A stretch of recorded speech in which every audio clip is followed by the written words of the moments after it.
देखिए, इन्होंने योगी जी के लिए बहुत आपत्तिजनक भाषा के प्रयोग की कि पढ़े ना लिखे ना ऐसे जवाब देगा। तो मैं पढ़े लिखे विवेक श्रीवास्तव को बताना चाहता हूं, इजराइल बना 48 में, आप गांधी जी का स्टेटमेंट 31 का कोट कर रहे हैं, 17 साल पहले का।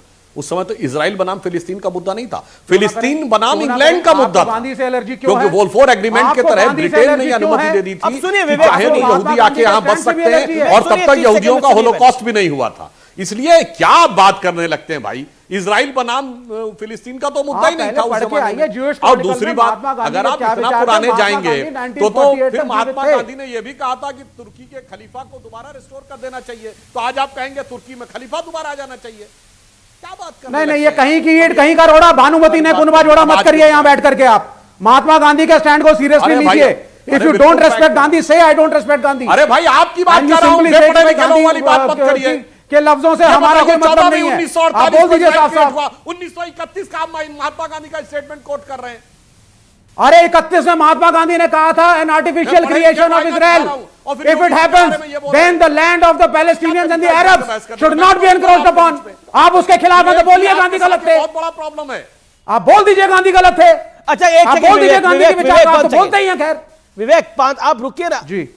मैं सुधांशु बोलिए जी। पीसा सुधांशु को ऑडियो भी ठीक करिए प्लीज। अरे भाई, बकवास की बात कर रहे हैं आप। 1931 का गांधी का स्टेटमेंट कोट कर रहे हैं, 14 मई 48 को इजराइल बना। क्या हुआ यार? अरे भाई समझ नहीं आ रहा। अरे भैया, the demand for the land of Israel was long standing. आपको यही नहीं मालूम है कि इजराइल की जमीन का डिमांड कितना पुराना था? आप पढ़ के आते नहीं है, समस्या यही है। आप पहले पढ़िए कि जो जमीन 1948 में इजराइल को दी। अरे भाई, अगर इनको इस ढंग से बहस करनी है तो जब ये बोले तो मेरा फीडर ऑफ रखिए, मैं अच्छा एक सेकंड बारी बारी से बोलिए सुधांशु जी। मैंने कुछ नहीं बोला। सुधांशु का ऑडियो बूस्ट करिए, ऑडियो उनका कम आ रहा है, बोलिए। देखिए विवेक जी, पढ़ाई लिखाई करो तो थोड़ा सोच समझ के किया करो। पुराने की बात जाएंगे तो 4000 साल पुराना है। 1000 बीसी में सोलोमन का मंदिर बना, जब कोई इस्लाम अस्तित्व में नहीं आया था। तो फिर किस प्रकार की बात करने लगेंगे? और मैं पूछना चाहता हूं, अगर यह बराबरी की बात करते हैं तो तुर्की की हागिया सोफिया जो मस्जिद है, वो तो जस्टिनियन का चर्च था। आज उसको मस्जिद मानते हो कि चर्च मानते हो? बताओ। वो चर्च पे कब्जा है कि वो मस्जिद है? अभी सब बाएं बाएं बाएं बाएं बोलने लगेंगे, नहीं नहीं नहीं वो मस्जिद है। अरे क्या आप दोनों चीजों पे क्या गजब का चेंज लेते हैं, वो साफ दिखाई पड़ता है। इसलिए विवेक श्रीवास्तव जी, पढ़े लिखे की बात करिए तो सोच समझ के किया करिएगा। इसलिए मैं आपसे कहता हूं, और जहां तक आपने बात कही इजराइल और भारत के स्टैंड के ऊपर, तो आपने नहीं पढ़ा है भारत का स्टैंड। भारत का स्टैंड यह है कि हम फिलिस्तीन का एक स्वतंत्र राज्य के रूप में स्वीकार करते हैं, परंतु इजराइल के साथ शांतिपूर्ण वार्ता और सह अस्तित्व के द्वारा। अब जो ये हुआ हमास ने, ये वार्ता थी। ये जो बम फेंकेगा ये शांतिपूर्ण था।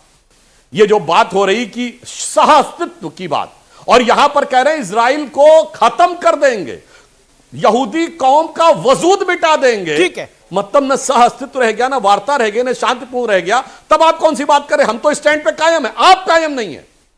आज इंडिया गठबंधन का यह कहने की बात हो गई, वही जो मैं पुनः रिपीट कर दे रहा हूं कि जुड़ेगा कट्टरपंथी, जीतेगा हमास। इनका कहना है कि मुसलमानों को फिलिस्तीन तक जोड़े रखो और हिंदुओं को उत्तर दक्षिण में तोड़े रखो, तमिल हिंदी में तोड़े रखो, अगड़े पिछड़े में तोड़े रखो।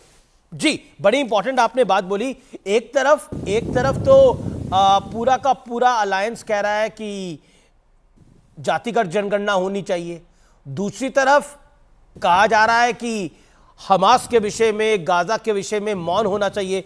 वारिस पठान, तो सवाल यह खड़ा होता है कि तुष्टीकरण कर कौन रहा है, और चुनाव से पहले यह खेल शुरू किसने करा? अमीश भाई, Jabalia refugee camp, North Gaza, है डेंसली पॉपुलेटेड एरिया। सिविलियंस का मजलूम लोग वहां रहते हैं। कल रात को इजराइल ने वहां पे बॉम्बार्डिंग करके 400 से ज्यादा लोगों का नरसंहार कर दिया, जिसमें मेजॉरिटी औरतें, महिलाएं और बच्चे थे। क्या ये एक्ट ऑफ वॉर नहीं है? क्या ये सेल्फ डिफेंस है? ये जेनोसाइड है, नरसंहार, एथनिक क्लिंसिंग है। तो कौन कर रहा है ये एक्ट ऑफ वॉर? इजराइल।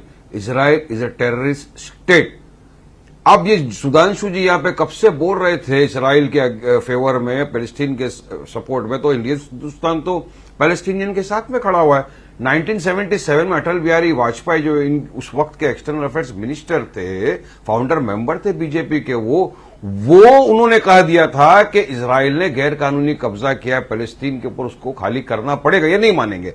बात नंबर 3 इंपॉर्टेंट क्यों है मालूम है श्री सुधांशु जी की बात? क्योंकि जब हिटलर यहूदियों पे जुल्म कर रहा था ना, उस वक्त भी आरएसएस हिटलर के साथ खड़ा था। आज इजराइल जब फिलिस्तीनियन के ऊपर जुल्म कर रहा है ना, तो आज भी ये आरएसएस वाले जो है इजराइल के साथ खड़े। इन्होंने हमेशा से जालिम का साथ दिया है, जुल्म का साथ दिया है, कभी भी इंसानियत का साथ ये नहीं देते। आप इंडिया अलायंस के साथ हैं इस विषय पर? पोलराइजेशन, तुष्टिकरण, वारिस पठान, आप इंडिया अलायंस के साथ हैं? नहीं भाई साहब, ना तो मैं INDIA का कोई हिस्सा हूं, ना तो मैं ये NDA का हिस्सा हूं, क्योंकि मैं मैंने सवाल इसलिए पूछा कि विचार आपके और उनके मिल रहे हैं, कर दिया जाऊंगा। मैंने सवाल इसलिए पूछा, तो मैं वारिस जी, नहीं रहता। मैंने सवाल इसलिए पूछा कि आपके और उनके विचार मिल रहे हैं। फिर जब योगी आदित्यनाथ कहते हैं कि गाजा में इजराइल तालिबानी मानसिकता को कुचलने का काम कर रहा है, तो फिर इस पे आपत्ति क्यों हो जाती है? क्योंकि गाजा के वीरों के लिए तो मौन रखा जा रहा है एक सभा के अंदर, चुनावी सभा के अंदर। बिल्कुल इंसानियत के साथ सब खड़े हुए, हमने रखा था दुआ। तो इजराइल वालों के लिए क्यों नहीं मौन रखा? लोगों के लिए हमने दुआओं का एहतमाम किया था। आतंकीवादी है इजराइल, जालिम है, जुल्म कर रहे हैं फलस्तीनियनों के ऊपर, अभी से नहीं 70 बरस से हम देख रहे हैं जुल्म को। नहीं, अगर आप जुल्म के खिलाफ है तो 7 अक्टूबर को के साथ खड़ा, तो मैं हिंदुस्तान के साथ खड़ा रहूंगा। जब 7 अक्टूबर को इजराइल पर अटैक करने के लिए हमास के आतंकी घुसे इजराइल के अंदर, तो उसका पर आपने विरोध क्यों नहीं जताया? उस पर आपने कोई जुलूस क्यों नहीं निकाला? उस पर आप मायूस क्यों नहीं हुए? उस पर आपने मौन क्यों नहीं धारण करा? बताइए ना। जलूस, मायूस, अच्छा। और साथ ही वारिस पठान क्यों नहीं? सुनिए, बहुत अच्छा जवाब। वारिस पठान ना यूनाइटेड नेशन का चीफ है, वारिस पठान ना भारत देश का प्रधानमंत्री है, ना वारिस पठान एक्सटर्नल अफेयर्स मिनिस्टर है। मैं विपक्ष से इन लोगों ने हमास को आतंकवादी बोला है क्या? इन लोगों ने आतंकवादी बोला है कि तो अमीश देवगन क्यों बोल रहे हैं हमास को आतंकवादी? अरे पहले इनको बोलो हमास को आतंकवादी ऑर्गेनाइजेशन, ये जो बोलेंगे मानते हो आप? उसके बाद अमीश भाई बोलेंगे। ये तालिबान को भी बोला था आतंकवादी। ये जो सुधांशु त्रिवेदी जो बोलते हैं, नरेंद्र मोदी जो बोलते हैं, अमित शाह, योगी आदित्यनाथ जो बोलते हैं, वो मानते हो आप? ये तो कहते हैं कि राम का मंदिर था, है और हमेशा रहेगा। मानते हो आप? क्या बोलिए आप? तो ऐसा कह रहे हैं सुधांशु त्रिवेदी की हर बात को फॉलो करके चलते हैं। नहीं, ये तो पॉलिटिक्स नहीं है। सुनो अमीश भाई, ये बीजेपी का है ना जो तुष्टीकरण, जो मेन मुद्दा है, वही तो मुद्दा है इनके पास। तो 9.5-10 साल से जब से राज में कोई मुद्दा तो है ही नहीं इनके पास, सिवा तुष्टीकरण के सिवा तो ये आगे कभी आए नहीं। इनको तुष्टीकरण सूझता है, इसमें हमको इंसानियत सूझती है, इसमें फर्क बहुत बड़ा है। और बीजेपी के पास और मुद्दा क्या? तुष्टीकरण, खाली मुसलमानों को गाली दो, जहां मुसलमानों पर जुल्म हो, जहां इस्लाम के खिलाफ बोला जाए उसका समर्थन करो। उसका एग्जाम्पल दे रहा हूं।